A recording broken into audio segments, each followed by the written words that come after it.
How's it going, everyone? I'm Josh from Elder Drunken Highlander, and this is our deck tech video for another crazy color-shifted combo deck that abuses one of Commander's most powerful categories of cards. This deck is Selesnya Wheels. Yeah, go ahead and skip back on the video, you heard that right. Selesnya mother flippin' Wheels. A green-white Wheels deck that uses anti-draw strategies in combination with mass card draw or Wheels, quote-unquote, to leverage massive advantages over opponents and win by locking them out of their hands and beating them down with value and attrition. In green-white, baby.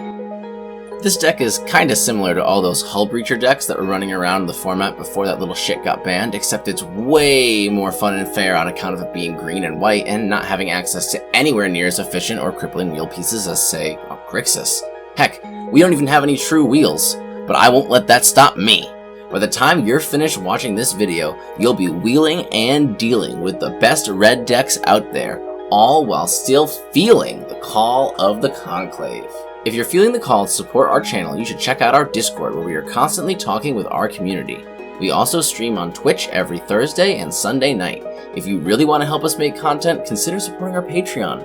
We've been using the money from Patreon to improve our content. We hired a graphic artist for our new logo and some other top secret future stuff.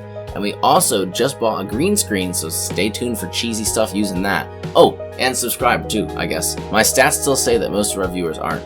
Anyway, this deck tag is a Selvala Explorer Return pseudo group hug deck that aims to draw the table as many cards as possible while it has some kind of way to break parity on the field.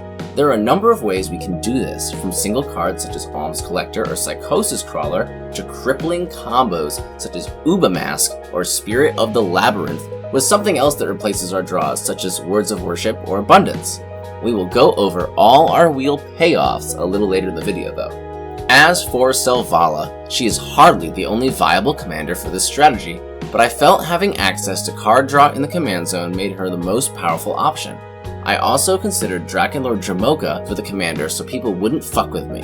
Ultimately, I feel the group hug element of Selvala will somewhat accomplish the same goal in the early stages of the game at least, before people understand what this deck is truly about.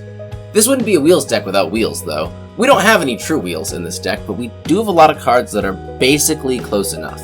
Stuff like Teferi's Puzzle Box and Memory Jar can still pop off with our draw replacement effects. Group hug draw cards like Secret Rendezvous and Nature's Resurgence become deadly when paired with stuff like Alms Collector, and our best wheel ever, the Great Aurora, can basically end games if we have something like Abundance and Spirit of the Labyrinth out, making it part of a janky and expensive 3-card combo within our deck.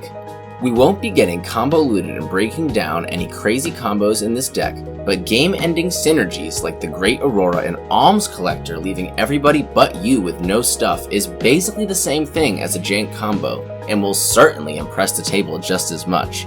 The Great Aurora and Alms Collector is also a pretty fair 2-card combo. It's 13 mana and revolves around a decently easy-to-remove creature.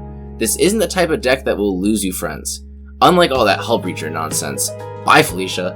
In addition to our big wheels, we have group hug draw engines such as our Commander, Temple Bell, Howling Golem, and other parlay cards. Note that we don't have Howling Mine and Font of Mythos. This is because we want to be the ones that pull the trigger on when our opponents draw. That way we can maximize the value we get from our anti-draw pieces, as they are expensive and often short-lived. I chose intentionally not to play a lot of ways to protect them, as I feel that would take away from the coolness factor and start to push the deck into unfun territory. You can do what you want in your version though. We also have some honorary wheels, which are actually just cards with the word wheel in their name. Both of these cards are pseudo wheel payoffs though, and are certainly worth sharing in the video. Wheel of Sun and Moon is a great way to hate out that one guy, Austin, who likes to abuse the graveyard so you don't accidentally kingmake them with your wheel effects. Wheel of Torture starts to drain opponents down once we lock them out of their hands. This makes our Finale of Devastation endgame much easier and puts a clock on any lock we create. Speaking of endgames, I feel this is an appropriate time to mention ours. We can kill our opponents a few ways, although mainly they'll probably scoop once we successfully cast the Great Aurora or another hand-stripping game-ending squealy-wheelie combination. If we do find ourselves playing it out, we can drain the table with Psychosis Crawler and Wheel of Torture, beat in with our dorks, and buff them with a big Woodvine Elemental and/or Finale of Devastation, or even by putting Wheel of Sun and Moon or a draw replacement effect on ourselves and then drawing the table out. Generally though, a lock with a wheel is enough. Let's take a look now at our draw replacement effects and payoffs to see how we can achieve that lock. First, let's start with the ones that affect all players. These are the effects we are going to use to lock out the table. Spirit of the Labyrinth is our easiest tutor target, while Alms Collector is our strongest most likely. Uba Mask is the hardest to remove, Alhamrit's Archive gets us the most value, Smothering Tithe is, we all know what Smothering Tithe does, and Psychosis Crawler is just happy to be here. We're going to ignore it for the rest of the deck tech. It is mainly a backup piece that is less likely to be removed than our actual lock pieces such as Uba Mask. Next, let's look at how we can break parity on effects like Spirit of the Labyrinth. We have quite a few draw effects that replace our own draws specifically. We can use these replacement effects in place of the negative anti-draw pieces we have on the board. Our strongest piece is Abundance. This card lets us upgrade our draw by choosing what type of card we put into our hand. Also, it's one of my favorite cards. Next, we have 2 cards from the Words Cycle. Words of Wilding makes bear tokens, so I have the personal opinion that it is the best card in this entire deck. Words of Worship can turn our draws that we won't be getting anyways into sizable life gain triggers that can mitigate all the hate we will undoubtedly be getting from people who are fond of drawing cards.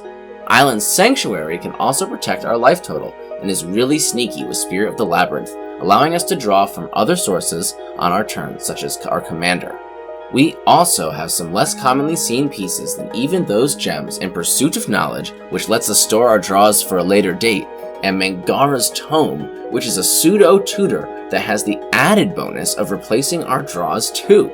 Lastly, we have a few ways to temporarily exile our anti-wheel hate bears, such as Eerie Interlude or Angel of Condemnation, the latter of which can pair with quite a few of our creatures to do silly recursive things. I even considered that phasing robe thingy from the Forgotten Realms, Robe of Cosmic Brownies or whatever. Our removal suite is pretty standard. I added Dawn Charm in there for its versatility in protecting our pieces and our life total. I also put in Nature's Claim specifically to use on our own Uba Mask during turns when we need to turn it off. Thrashing Brontodon and Quasali Pride Mage are also good choices if you want more effects that do this. Outside of the Great Aurora, we have Shatter the Sky as our other wipe since it does the group hug thing. I'm relying on the fact that playing group hug politics is going to compensate for my greedy deck building choices here, but if you want a safer deck, you can probably cut some of the less powerful wheel payoffs for more removal options. Notable inclusions. These are cards that I felt are worthy to showcase in their own section. Our Tutor Suite. This deck would be wildly inconsistent without stuff like Idyllic Tutor to keep the pieces we need coming. Originally, this was an Abzan Wheels deck that used a black Tutor Suite, but I felt cards like Turgid and Waste Not made the deck too powerful and unfun, so I cut the good color. Ikra Livio or Timna Galanra would have been the commander there. Angel of Condemnation. I mentioned this card briefly a little while ago, but to fully break it down, this dude combos with Seaborn Muse, Recruiter of the Guard, Eternal Witness, and any good spell, Sun Titan, and Farsight Adept. It also turns off our hate bears for us and can be great removal in a pinch. Savine's Reclamation. This card is great recursion and can be wheeled away, no worries. Teferi's Puzzle Box. This is our best wheel because it affects us last, so we can have Uba Mask or Spirit the Labyrinth out, and then kill/exile our own piece when it comes time for the puzzle box to hit us. Woodvine Elemental. This is an Anthem creature that draws the table cards and has Trample. It is about as close to a creature finisher as this deck has. Giving our dorks +3/+3 is pretty dope too. Surprised this dude is only like 11 cents. Notable exclusions. These are cards that you may want to consider for your own list, but I ultimately didn't choose for mine. Sword of the Parents and Umbral Mantle. I just didn't want this to be a Selvala deck. It's a Wheels deck with Selvala as the current commander option. Selvalas and Forcer. Look, we have to draw the line somewhere, right? Like, I can only squeeze in so many mediocre cards. Mind's Eye. Tested it out, but it seemed too expensive for my tastes. Fecundity. While it does offer a little more control than stuff like Rites of Flourishing, I felt it was still too outside my own control to not have it run away from me and win some opponents the game occasionally instead of helping with my wheel synergies. Planeswalkers. While I feel like many walkers would benefit from the slow, grindy playstyle of this deck, I had trouble justifying the slots of many of them over some of our wheel payoffs, and ended up just cutting them all.